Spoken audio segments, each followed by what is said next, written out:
In this video, I'll show you how to do the center double decrease stitch, which creates your stitches coming together in a line in the middle because you've decreased 2 stitches at one time. What you want to start with is getting to 1 stitch before where you want the line to lie for the double decrease. Next, you're going to slip 2 stitches off together knitwise.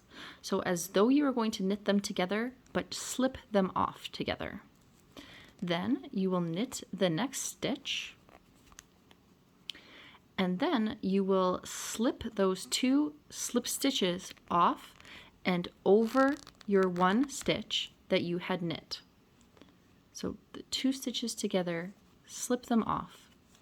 Then you can continue to knit your row as regular, and you will see that center double decrease stitch in the middle.